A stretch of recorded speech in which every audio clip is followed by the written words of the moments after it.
გაიხსენეთ ძმებო და დებო, სანამ ვიდეოს დავიწყებთ ერთი თხოვნა გვაქვს თქვენთან. დაალაიქეთ ვიდეო, გამოიწერეთ ჩვენი არხი და დატოვეთ კომენტარი ქვემოთ. თქვენი მხარდაჭერა გვაძლევს ძალას, რომ გავაგრძელოთ ასეთი ანალიზები. გავაკეთოთ უფრო მეტი ვიდეო და დავანახოთ მსოფლიოს, რომ ქართულ საზოგადოებასაც აქვს სიღრმისეული ხედვა UFC-სა და საბრძოლო ხელოვნების მიმართ. ახლა კი დავიწყოთ. დღეს ვიზზე ვსაუბრობთ. კაცზე, რომელსაც თითქმის ყველაფერი აქვს, რომ გახდეს ჩემპიონი, მაგრამ აკლია ერთი რაღაც და ამაზე მოგვიანებით გეტყვით. დიახ ხალხო, ეს არის პედი პიმბლეტი, ოქროს ბალახუნა ლივერპულიდან. ბიჭი, რომელიც UFC-ში ისე შემოვიდა, თითქოს რაღაც ახალ ეპოქას ამხსნა. მას აქვს შანსი, რომელსაც ადამიანი ცხოვრებაში ერთხელ იღებს. არა, ეს არ არის უბრალოდ ვიდეოც გასაყიდად ნაწყვამი სიტყვა. ეს მართლა მისი ცხოვრების შანსი. რატომ ვამბობ ასე მტკიცეთ, რომ პედი პიმბლეტი ახლა დგას თავისი ცხოვრების ყველაზე დიდ შესაძლებლობასთან? იმიტომ რომ ის დაუპირისპირდება ილია ტოპურიას, ფენომენს, რომელსაც ბევრი უკვე ახალ ვეგეტად მოიხსენიებს, თავისი ენერგიით, ქარიზმით და დაუნდობლობით. ილია არ არის უბრალოდ ჩემპიონი. ის გახდა იმ თაობის სიმბოლო, ვინც ძალას აკონტროლებს ინტელექტით. მაგრამ როგორც იცით, ისტორიას უყვარს მოულოდნელი გადახვევები და პედის შანსი, მიუხედავად იმისა, რომ მცირეა, არსებობს. ფაქტორი ნომერი პირველი: დაუფასებლობა. ილია ტოპურია იშვიათად აფასებს მოწინააღმდეგეს ზემოდან, მაგრამ პიმბლეტის შემთხვევაში არსებობს სერიოზული შანსი, რომ მან პედი ცოდათი მაინც შეაფასოს ნაკლებად. რატომ? იმიტომ რომ მიზეზები აშკარაა. ტოპურიამ უკვე დაამტკიცა ყველაფერი. ის გახდა ჩემპიონი არა მხოლოდ თავის წონაში, არამედ ასწია და სხვა დივიზიანშიც დაამტკიცა, რომ ელიტას ეკუთვნის. ხოლო პედი მას ბევრი მიიჩნევს პოპულარულ პერსონაჟად, მაგრამ არა რეალურ საფრთხედ. სწორედ აქ შეიძლება ილიას შეცდეს. ერთი წამით მოდუნება, ერთი ზედმეტი თავდაჯერებული მოძრაობა და პედი შეიძლება იპოვოს ის მომენტი, როცა ყველაფერი იცვლება. ერთი დარტყმა, ერთი ჩამჭერი მოძრაობა და ბრძოლა შეიძლება მოულოდნელად დასრულდეს. ასეთი რამ არაერთხელ გვინახია მემეას ისტორიაში. გახსოვთ ლეონ ედვარდის ნოკაუტი კამარუ უზმანზე. ყველა დარწმუნებული იყო, რომ უზმანი მოიგებდა, ის ფლობდა ბრძოლას, მაგრამ ბოლო წამებზე ერთი წიხლი და ბამ! მთელი სამყარო გაჩუმდა. იგივე შეიძლება მოხდეს აქაც. UFC-ში ყველაფერი შესაძლებელია. მეორე ფაქტორი სუპერსტიცია, ანუ უფრო სწორად, რომ UFC-ს შავი წყევლა. შეიძლება ეს სასაცილოდ მოგეჩვენოთ, მაგრამ სტატისტიკა არ ტყუის. UFC-ს ყაბეზე წყევლა არაერთ მებრძოლს დაატყა თავს. ვინც თამაშის ყაბაზე გამოჩნდა, მალევე წააგო, ან კარიერულად ჩავარდა. ახლა გავრცელდა ჩორი, რომ მომავალ UFC 6-ის ყაბაზე იქნება სწორედ ილია ტოპურია. და თუ წყევლა გაგრძელდა ისე, როგორც აქამდე იყო, ეს ნიშნავს, რომ ილიას შემდეგი ბრძოლა შესაძლოა სწორედ პედისთან დასრულდეს ცუდად. თუმცა ეს მხოლოდ სრულწმენა არის, ფაქტებია. ბოლო წლებში ყველა ვინც ყაბაზე მოხვდა, რაღაც ფორმით გატყა. კონორი, რონდა რაუზი, ადესანია, ნუგანო, ყველა შეეხო, ასე რომ პედი შეიძლება გახდეს ამ წყევლის ნახალი ბენეფიციარი. მესამე ფაქტორი: ენვერგადურა. მივიღოთ სიტყვა პირდაპირ ინგლისურიდან, მაგრამ ქართულად გავიღოთ. პედი პიმბლეტი იქნება ერთ-ერთი უფრო მაღალი და გრძელი მებრძოლი, მისთანაც ტოპურია ოდესმე დამდგარა. მისი სიმაღლე და ჩაჭერის დიაპაზონი დიდ უპირატესობას იძლევა, თუმცა ილია ტექნიკურად უფრო დახვეწილია.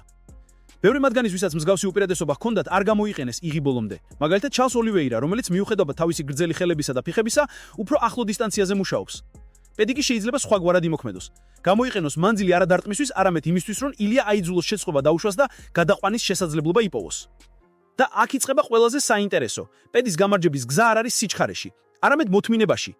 ის უნდა გააგრძელოს ბრძოლა, აიძულოს ილია იბრძოლოს უფრო დიდხანს, ვიდრე ჩვეულებრივ. ტოპურიას კარდიო შესანიშნავად მიიჩნიათ, მაგრამ სინამდვილეში ეს არასოდეს ბოლომდე არ გამოცდილი იყო.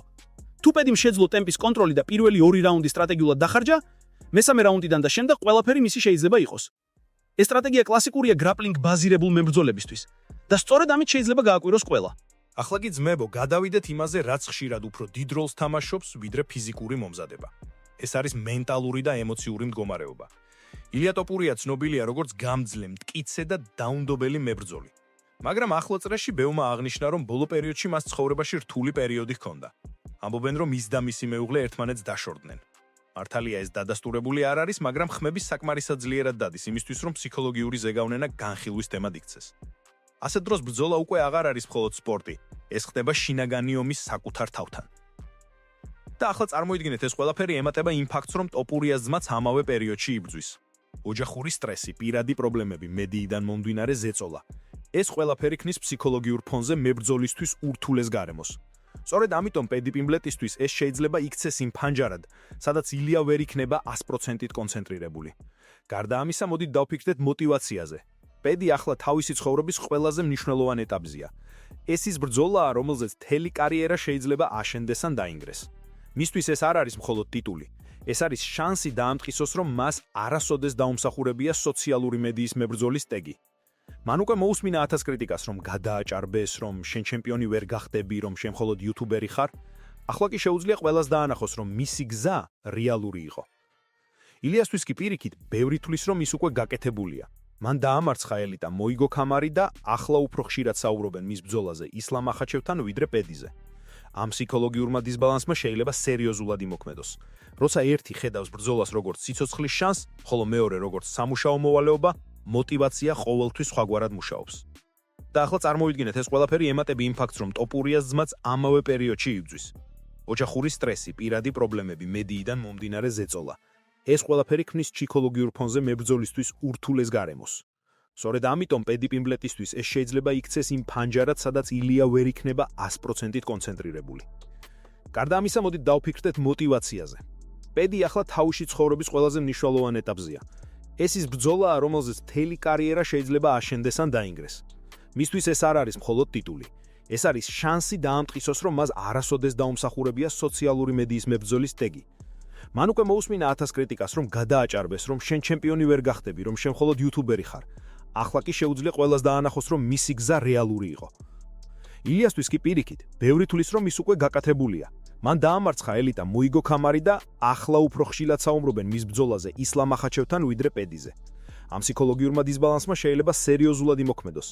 როცა ერთი ხედავს ბრძოლას როგორც სიცოცხლის შანსს, ხოლო მეორე როგორც სამუშაო მოვალეობა, мотивация ყოველთვის სხვაგვარად მუშაობს. და აქ ილია შეიძლება დაუდგეს ყველაზე საშიშ სიტუაციას, კომფორტს. კომფორტი კლავს ბრძოლაში. როცა შენ ფიქრობ, რომ მოწინააღმდეგე ქვედა კლასიდანაა, მაშინ იწყებ მცირე შეცდომებს. უფრო მოდუნებულად შედიხარ კლინჩში, ტემპს აკლებ, ერთი წამით უფრო დიდხანს აჩერებ თავს და სწორედ ამ წამში შეიძლება პედი დაგიჭიროს. თუ ვიშელებთ ისტორიით, ასეთ მომენტებში დაბალი შანსების მებრძოლებს ხშირად უცვლიათ ისტორია. გახსოვთ ალექს პერეირა და მაგომედ ანკალაევი. ყველა ელოდა, რომ ანკალაევი ფიზიკურად შეჭამდა პერეირას, მაგრამ პერეირამ აირჩია სხვა გზა. მან დაძაბა, დაასუსტა და საბოლოოდ დაარჩხო ფსიქოლოგიურად. ასეთივე სცენარი შეიძლება განვითარდეს ილია პედის ბრძოლაშიც. თუ კი ტოპურია ოდნავ მაინც დაკარგავს მენტალურ ბალანსს. ახლა კი დაუბრინდეთ ფიზიკურ ასპექტს, რომელიც ხშირად გადამწყვეტი როლს თამაშობს გრძელ ბრძოლებში, გამძლეობას. დიახ, ილია ტოპურია ცნობილია თავისი შესანიშნავი ფორმით, მაგრამ რამდენად გამოცდილია მისი ორგანიზმი 5 რაუნდიან ბრძოლაში. მისი წინაბოები უმრავლესობა მესამე რაუნდამდე მთავრდებოდა, ან ნოკაუტით, ან სუბმიშენით. პედი კი არაერთხელ გაუძლია სრულ დისტანციას, გადაურჩა რთულ მომენტებს და მაინც მოიგო ბრძოლა. ეს ნიშნავს, რომ მას შეუძლია აჩვენოს სტაბილური ტემპი და თანდათან დააშმუშოს მოწინააღმდეგე, როგორც კლასიკურად ხდება გრეპლინგ ტიპის სტრატეგიაში. თუ ილია ტოპურია ვერ შეძლებს ადრეულ დასრულებას, მესამე ან მეოთხე რაუნდიდან ის შეიძლება ფიზიკურად გადაიღალოს, განსაკუთრებით თუ პედი იწყებს აქტიურ პრესინგს და წნეხს კლინჩში. ეს სცენარი შეიძლება გახდეს მთავარი გასაღები პიმბლეტის გამარჯვებისთვის. ახლა კი დავფიქრდეთ მომავალზე. რა მოხდება ამის შემდეგ? თუ პედი ამ ბრძოლას მოიგებს, ის გახდება ერთ-ერთი ყველაზე სენსაციური ჩემპიონი UFC-ს ისტორიაში. მაგრამ თუ წააბებს, მისი გზა ელიტაში თითქმის დაიხურება. ამჟამად ის უკვე მე-6 პოზიციაზეა რეიტინგში და ეს რეალურად უფრო მედიის პოპულარობის შედეგია ვიდრე ბრძოლის სტატისტიკის. თუ ეს შანსი დაკარგა, შემდეგი ნეოთხეები იქნებენ ნამდვილი მონსტრები, ჩარლზი ოლივეირა, მაქსი ჰოლოვეი, არმან წარუქიანი, ჯასტინ გეიჯი. მათ წინააღმდეგ პედის შანსები ძალიან დაბალია. შეიძლება ითქვას, რომ ახლა ის ხაზზე დგას, ან გახდება ნამდვილი მებრძოლი, ან გაქრება როგორც ხაიპი, რომელმაც არ გამოიყენა თავისი დრო. მაგრამ სწორედ ასეთ მომენტებში იბადება გმირები. როცა ზურგი კედელთან გაქვს, როცა გაქვს მხოლოდ ერთი გზა, წინ, იქ ჩნდება ენერგია, რომელიც ზოგჯერ უსწრებს ლოგიკას, სტატისტიკას და გამოცდილებას. ეს არის MMA. აქ ერთმა წამმა შეიძლება შეცვალოს ყველაფერი. შეიძლება ილია ტოპურია ტექნიკურად და ფიზიკურად უფრო ძლიერი იყოს, მაგრამ თუ ფსიქოლოგიურად ოდნავ მაინც შეერყა, პედი პიმბლეტი აუცილებლად ეცდება ამ ძრიდან შემოვარდნას. და აი ამიტომ ვამბობ ძმებო, ეს არ იქნება მხოლოდ ბრძოლა ქამარზე. იქ იქნება ბრძოლა ორ განსხვავებულ სამყაროს შორის. ერთ მხარეს დისციპლინა, სტრუქტურა და კონტროლი, ტოპურია. მეორე მხარეს ქაოსი, мотивация და გადარჩენის სურვილი, პიმბლეტი. და ბოლოს, როგორც პედი თავისით იტყოდა. ეს ჩემთვის თამაში აღარ არის, ეს ჩემი ცხოვრებაა. ასე რომ დაიმახსოვრეთ ეს სიტყვები, როცა ეს ორი შევა ოქტაგონში, იქ აღარ იქნება ფავორიტი, იქ იქნება მხოლოდ ერთი ჯვეშმარიტება. ვის უფრო სურს ეს გამარჯვება? გაუზიარეთ ვიდეო და ალაიქეთ და დაწერეთ კომენტარი, ვინ მოიგებს თქვენი აზრით, ილია ტოპურია თუ პედი პიმბლეტი. ერთად დაველოდოთ ბრძოლას, რომელიც შეიძლება UFC-ს ისტორიაში შევიდეს. გმხ აედი